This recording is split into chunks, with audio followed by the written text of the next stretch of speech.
Hola a todos y a todas, me llamo Juan F. Rivero y soy poeta y editor, con especialidad en clásicos literarios y humanidades, aunque también traduzco y doy clases de poesía, edición e introducción a la literatura japonesa, entre otros temas. Eh, He escuchado con atención el poema de Magda Polo y he encontrado en él muchos puntos de contacto con mi propia manera de entender el poema y la escritura. Creo que hay un esfuerzo muy humano por nombrar la realidad, por asirla y llevarla junto con nosotros, a unas sabiendas de que el mundo es en esencia pura mutabilidad y de que todos nuestros desvelos por aprenderlo y abarcarlo resultan inútiles.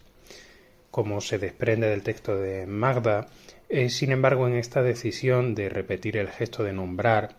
de buscar los significantes que recojan mejor el sentido, aunque sea solo por el breve periodo de una vida, unos años o incluso un instante,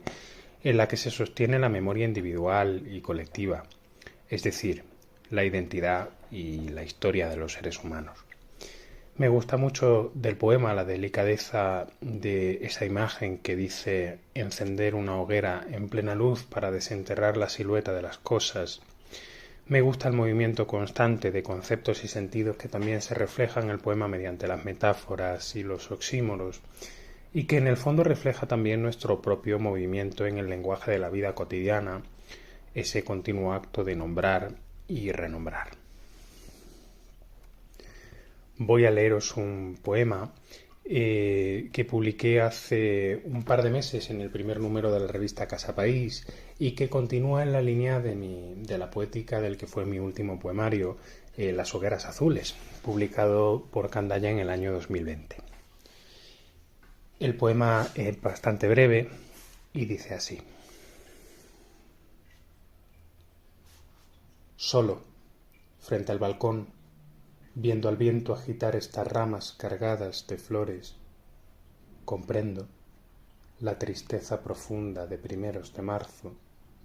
cuando el mundo, rendido, es obligado a alzarse y revivir.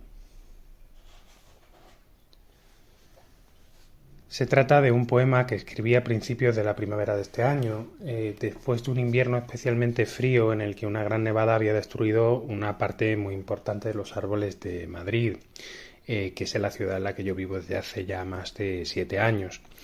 Eran días de cansancio en los que muchos arrastrábamos aún el agotamiento que había traído consigo la pandemia y en los que nos afanábamos por recuperar cierta vitalidad, a pesar de aquel invierno duro y a la sombra del año anterior, tan lleno de muerte y de angustia por la incertidumbre. El poema me vino a la imaginación un día de viento, en el que desde el balcón de mi piso vi cómo el aire vapuleaba con violencia las flores recién nacidas en las ramas de los árboles. Recuerdo que pensé que aquellas flores frágiles y expuestas eran como nosotros, pues se habían abierto un mundo hostil y en cierto modo desesperanzado que mantenía sus ciclos de vida y de muerte mecánicamente, sin ninguna voluntad, reproduciendo inútilmente unas formas de vida destinadas al sufrimiento. Con respecto a su estructura y su composición, cabe decir que el poema está compuesto por versos mayoritariamente heptasílabos y que se compone de una sola estrofa, aunque como habrá quedado claro en la lectura, hay hacia la mitad una ruptura evidenciada por el brusco salto que se produce a la mitad del cuarto verso y que marca la ausencia de una sílaba fundamental para los versos heptasílabos, la cuarta, que aquí se ve sustituida por un silencio. La intención de esta ruptura es precisamente marcar el momento en el que comprendí la semejanza entre mi propia situación de cansancio y la tristeza, y la de aquellas flores vulnerables y arrancadas por el viento en el momento de nacer, sin la oportunidad siquiera de cumplir con su cometido en el ciclo vital de la planta, ¿no? El verso con el que termina el poema, por su parte, es un pentasílabo. Esta alternancia entre versos más largos y versos más cortos, que es muy recurrente en mi poesía, es propia desde la antigüedad griega de las composiciones de tipo elegíaco y en nuestra propia tradición está presente en poemas muy conocidos como pueden ser las coplas a la muerte de su padre de Jorge Manrique o el llanto de Lorca por Ignacio Sánchez Mejías.